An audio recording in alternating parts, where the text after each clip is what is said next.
Ya, Tuan Yang Dipertua, okey, saya mohon maaf, saya tiada pantun, boleh balas. Okey, Kementerian Perdagangan dan Komoditi (KPK) melalui anak syarikat milik BENU, Lembaga Perindustrian Kayu Malaysia (MPIB), iaitu Forest Plantation Development Sdn Bhd (FPDSP), telah dipertanggungjawabkan untuk melaksanakan program pembangunan ladang hutan (PPLH) melalui pembiayaan pinjaman muda soft loan kepada syarikat-syarikat swasta, koperasi dan agensi kerajaan yang berkelayakan. PPLH merupakan satu inisiatif kerajaan untuk membangunkan ladang hutan bagi memastikan pengeluaran bekalan bahan benda yang berkualiti dan berterusan kepada industri perkayuan negara serta mengurangkan tekanan kepada pengeluaran sumber hutan semula jadi dan import. Pelaksanaan PPLH 1.0 yang bermula pada tahun 2007 dilaksanakan dengan tempoh pinjaman selama 20 tahun, di mana 15 tahun adalah tempoh grace period, manakala 5 tahun yang seterusnya adalah tempoh bayaran balik pinjaman. Ini bermakna peminjam-peminjam hanya mula membuat bayaran balik pinjaman pada tahun 2022, kecuali mereka yang membuat bayaran awal. Manakala untuk PPLH 2.0 ia bermula pada tahun 2021. Dan sehingga 31 Disember 2023, pembiayaan PPLH merangkumi 1.0 dan juga 2.0 berjumlah 1,024 bilion ringgit Malaysia telah diluluskan.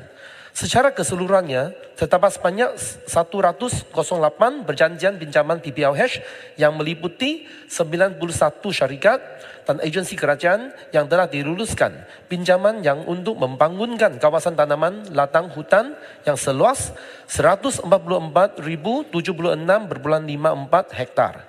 Dan sehingga kini, sebanyak 834,582,029,48 ringgit Malaysia nilai pinjaman telah disalurkan berdasarkan kepada keluasan penanaman yang dilaksanakan. Dan pinjaman kepada syarikat disalurkan secara berperingkat berdasarkan tuntutan syarikat yang peminjam ni.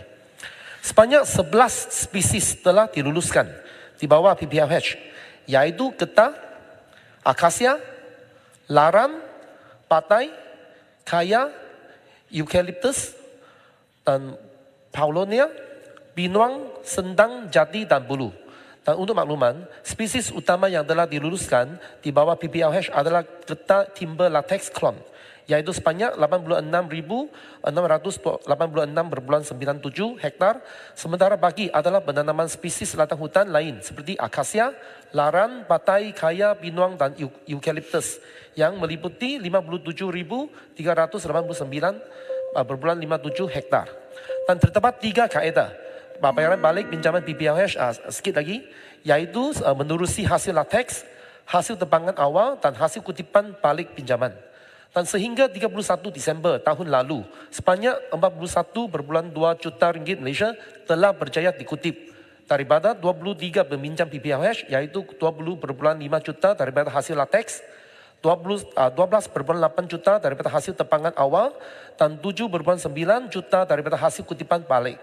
Hasil latex telah dapat dikutip mulai tahun 2015 dan menyumbang kutipan yang terbesar bagi kutipan PPLH ini.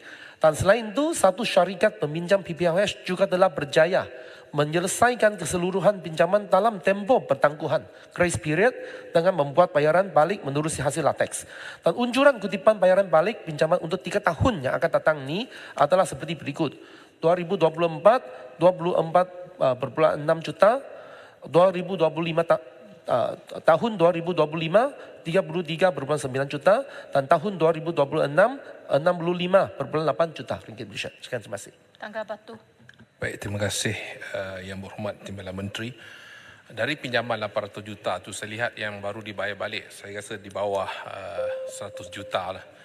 Tapi apa yang saya nak bagikan tadi, yang Berhormat Timbalan Menteri menyebut getah salah satu daripada tanaman di bawah projek forest plantation.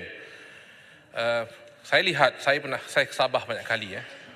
Saya melihat ada satu syarikat yang dia tanam jati tak sukses. Sebab jati Tectona grandis lah jati. Kemudian dia juga tanam Swietenia microphylla juga, saya lihat tidak sukses. Dan mereka tanam sebenarnya latex timber clone. seluas 14,000 hektar, gini mereka stuck, tak boleh nak bayar pinjaman dan sebagainya kerana saya melihat bahawa pertama, industri getah gini malap. Kedua, kita tidak punya penoreh untuk toreh getah. Soalan? Ya, nanti sebentar.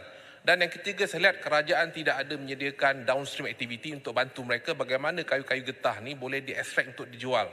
Jadi, mohon Menteri, apakah tindakan jangka pendek, jangka panjang bagi menyelesaikan masalah ini supaya hutang-hutang ni dapat dikembalikan kepada kerajaan. Sekian, terima kasih.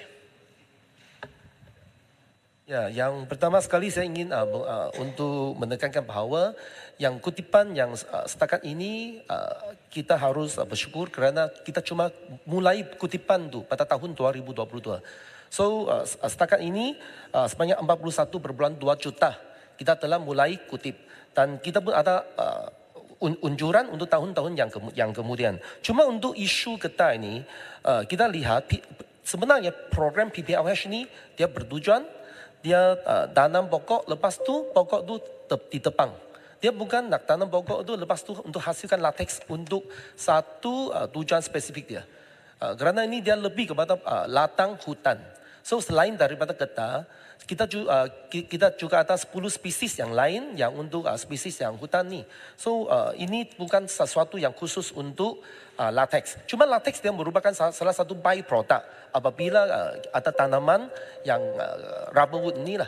So dan kerajaan melalui kementerian dan juga LGM kita akan memantau yang apa yang isu-isu yang YB telah bangkitkan tadi. Terima kasih.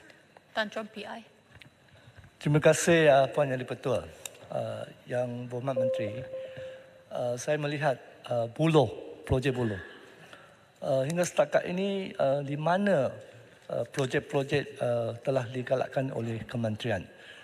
Saya tahu ada sambutan Buloh ini berpotensi tetapi kurang dapat bantuan terutama daripada pengusaha yang ingin usahakan.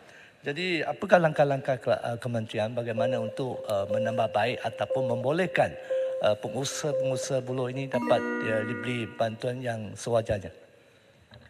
Sila Menteri.